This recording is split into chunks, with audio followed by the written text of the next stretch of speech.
Some very basic questions have been asked, so trying to address some of that. One of them is what is diversification?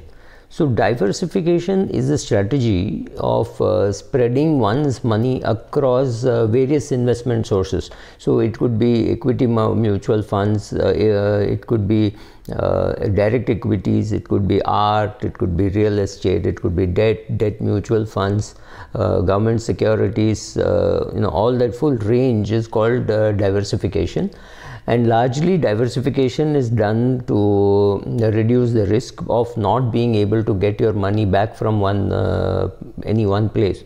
For example, if you had put money only in the 4 or 5 funds of Templeton Mutual Fund and all of them got closed down, it would have been very difficult to recover, right? So from that shock of saying all your money is stuck. So luckily, if you have invested across fund houses and across various schemes of maybe the same fund house, you would have had more liquid money.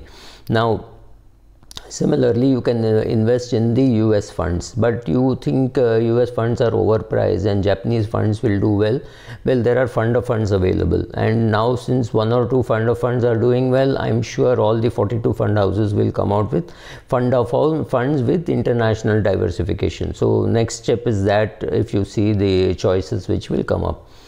So when you invest in, say, a fund of funds internationally, it means it will invest in US, in Japan, in China, in Korea, and all Europe, of course, and all of them. So the advantage of a fund of funds is when it shifts from one fund to other fund, you don't pay tax. You pay tax only when you redeem. So if you take an international fund of funds, you can go and put, say, a 20,000 rupee SIP in it for a 10-year view without having to worry too much about whether Japan will do well or Europe will do well or China will do well, because the fund manager is managing that. Similarly, you can put in money into something called a flexi cap fund, which will decide how much you put in mid cap, small cap, large cap, and he'll take that decision for you. Now people also ask that if I invest across many mutual funds, won't I get an average return? The chances are yes, you will get an average return.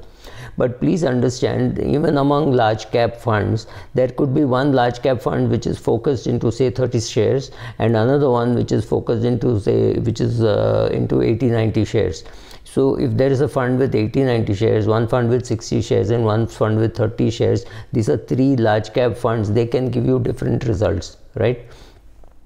So when you diversify, what you're trying to do is to say, I will put money in different buckets so that one bucket goes wildly fluctuating, one bucket is steady, one bucket goes down, one bucket goes up. On an average, my portfolio has to beat my inflation. So the inflation applicable to me is 9.5%. My whole portfolio, including my savings bank account, my PPF, my equity, my large cap, mid cap, foreign equity, all put together has to give more than 9.5, preferably 11.5, right? That is the aim of doing diversification. People also ask if I am investing only in debt.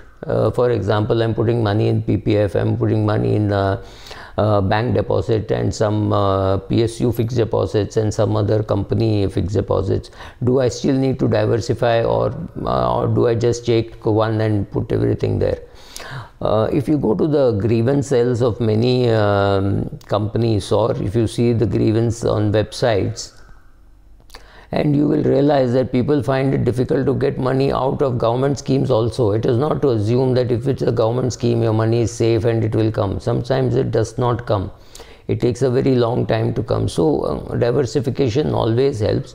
Diversification among equity always makes sense, but don't have to push all your money into 3 large cap funds. That doesn't make sense. Yes, I'm saying that there can be a difference in the results.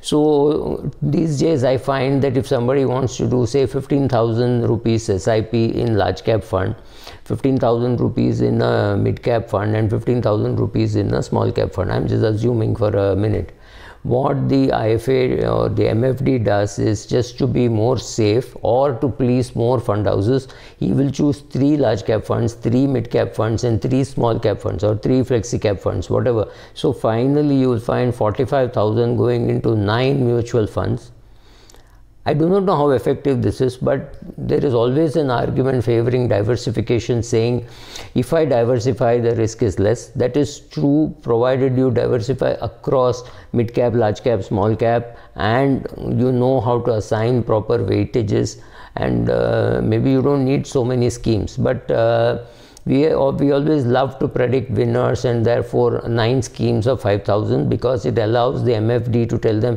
sir, this fund may not be doing well, but that is doing well. Since we can't predict, they do this.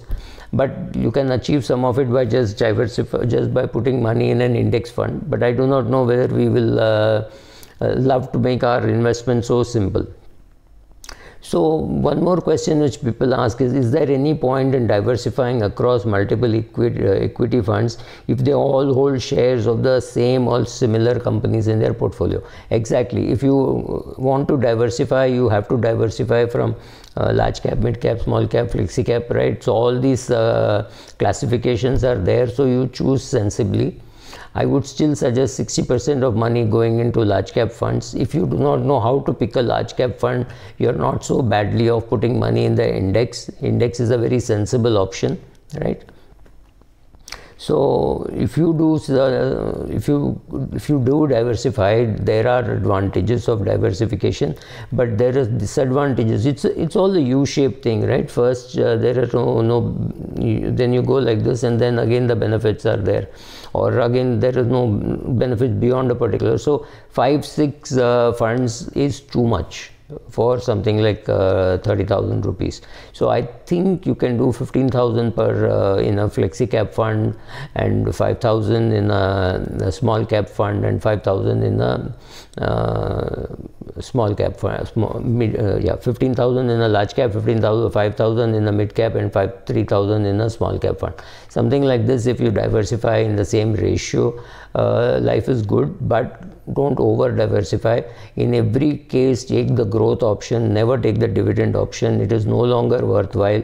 I never thought it was worthwhile, but it is definitely no longer worthwhile. The transaction costs go up too much.